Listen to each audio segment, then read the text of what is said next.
We are here with a wonderful guest that I'm very proud to have because I've read a lot about him. Please welcome Sean Patrick Maloney. He is a candidate for Attorney General in the state of New York, and he also happens to be gay and a father. So welcome, thank you to the program. Thank you very much. And being that we are discussing family and gay, LGBT family members, children, all that, let's talk about your family situation. Sure. Tell us what you're living with. What I'm living with. We have, my partner and I have been together for 14 years, and we have 3 children that we've adopted. We have a 16-year-old boy who was 3 years old when we started taking care of him, and we have 2 girls who are 5 and 3, both of whom were newborns, also adopted. Wow. Now, my main question is, being a father with 2 dads raising 3 children, how have you had to explain why they have 2 fathers, and when they go to school, how come so-and-so has a mom and we don't have a mom? And how do you breach that conversation with them being, two of them being so young and one of them being 16? Well, let me tell you what we've learned, and I was surprised by it, and then I thought about it, and I realized it's obvious, although it wasn't to me before I experienced it, which is that so many kids in grade school have family situations that are not one mom and one dad. They have 2 dads because mom got divorced from dad and now got remarried. And that may have happened, when they were very young. And it may have even happened, they may have half-brothers and sisters. They may have a single parent. And what you realize is that it's actually much more the norm to have a family situation that is not one mom and one dad who have been together forever. And maybe that's, people can have a view about that one way or the other, but it is a fact that our kids are not as different as some people might wish to assert, because my kids have said to me a bunch of times, he has 2 dads like me, and I'll say, well, really, what do you mean? And they'll say, well, no, and then when I find out, it's because the parents got divorced, they're still on good terms, and everybody's in everybody's life. I mean, and not only that, but we have family relationships that in some ways are more traditional than the modern American family. And someone wrote an article on this about how in the 19th century it was much more common that lots of people participated in raising the children because everybody had to work and everybody had to live in one place. And so you'd have grandparents and intergenerational parents. You might have people who were working for the family on the farm who were part of the family. You might have other important people involved. And so it's this sort of takes a village idea. And when I look at my own family, I realize that's really true. I mean, we have wonderful friends who, aren't raising kids of their own, but who have become uncles, in a sense, to our children, and who play a big role in their lives, who are there for birthdays and celebrations. And so, look, I think the only thing you can do is love your kids as much as you can and give them a secure, wonderful place to grow up. And I think that gives them an advantage, not a disadvantage, from a lot of kids. Oh, of course. Now, living in New York, granted, it is a very tolerant city.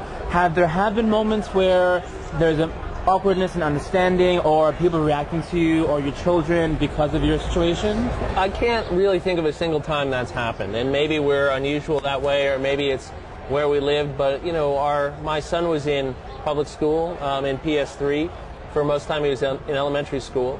And I can't think of a single time. The truth is, and my little girls are in Catholic school now, and the parents couldn't be nicer. I think that most people one-on-one are really good people, and they recognize that, that there's lots of different kinds of, this is New York City, right? And there's lots of different kinds of families. I think what's more important to them is whether we're showing up to volunteer when it's the bake sale, or whether we're bringing things to the, and I think if you're a good person and your heart's in the right place, that tends to come back to you. We've been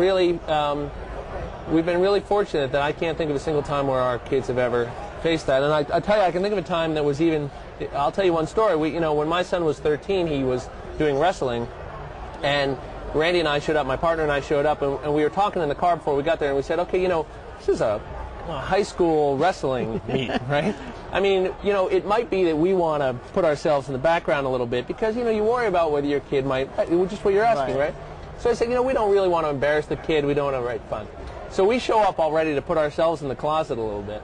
And we get there, and of course, my kid isn't in the locker room right away, but all of his friends and teammates are. And all of them come up to us and say, oh, you're Mr. Maloney, you worked in the White House. Oh, you're Mr. Florkey, you do this and that. And they knew who we were, and they knew what we did, and they knew things about our lives, which I found really touching because it meant that my kid was telling them all. And they thought it was all really cool. And you know what? You realize, like, the kids are all right. Like, you know, like, kids are the best people in America on our issues. You look at any of the polling, and it's right there. People under 30, people under 25 get this issue as a you know, human rights issue, and it is it's very exciting. So you've mentioned wrestling matches, parent meetings. I mean, you're juggling a lot. You have a huge campaign. Sure. What's it the day-to-day like? It can be hectic, there's no doubt. But look, it's no more hectic than people who are struggling to make ends meet and work. I mean, you know, I've had the benefit of a good education and good jobs, and you know, yeah, I'm doing a lot of stuff. But you know, think about a lesbian couple that is trying to raise a couple of kids and who are working and have inflexible schedules and don't get a lot of time off and don't have great benefits and don't have the money to have a great you know, apartment. I mean, lots of people struggle, but that's just being a parent. I mean, I think that what I find is that you just got to have your priorities straight. Right. We all tell ourselves that we don't have enough time in life. Truth is, we don't have enough focus. We don't focus on what really the important thing is. So when I was at the White House, I worked in the White House for 3 years. My kid was playing Little League baseball, and of course that wasn't enough. So he said, "I want to play Little League soccer too." And I was thinking, "Oh, honey, you're killing me." So I had 2 sports schedules, one on the weekend, one during the week, soccer and baseball. And I made a promise to myself. I said, "I'm not going to miss a single game."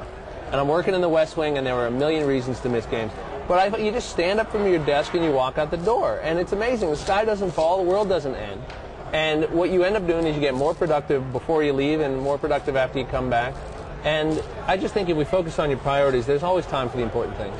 Well, the important thing right now is your campaign, one of the many important things. Let's talk about the campaign, Sure. How it's going. You're running on a Democratic ticket. That's right. Well, I'm running for State Attorney General in New York. This is Eliot Spitzer's job. Eliot Spitzer is running for governor, so it's an open seat. I will be the first gay or lesbian person ever elected statewide anywhere in America, let alone in New York. And so it's a historic race in that sense. We've raised about $1.5 million, which is great in a first race. It's got the endorsement of the Victory Fund and the Pride Agenda, which are the 2 biggest national and state organizations that do politics. And so we're off to a great start. You know, this is, you know, I have a record and a resume that fits very well for this office. You know, I think folks watching should know, you know, I'm not just running as a gay candidate. I'm not running because I'm gay. You know, I'm running as a guy who is qualified, who has ideas and the passion to do this work. And I'm gay, and I'm not running as a gay guy, but I'm not running away from it either. And we're going to find out whether New York is ready to let folks like us participate at all levels of New York politics, and I think it's time. Now, how can the audience find out more information on Sean Patrick Maloney? Well, the easiest way for folks who are online is to go to SeanMaloney.com. It's spelled SeanMaloney.com. We've got a great website. You can watch videos. You can learn more about the race. You can also call my campaign office, which is 212-206-6707, and we'll be happy to fill you in. But the name is Sean Maloney, and I'd appreciate the support. Yeah, thank you very much. Sean Patrick Maloney, thank you again. Thank you. State Attorney General, I'm voting for him. You better too.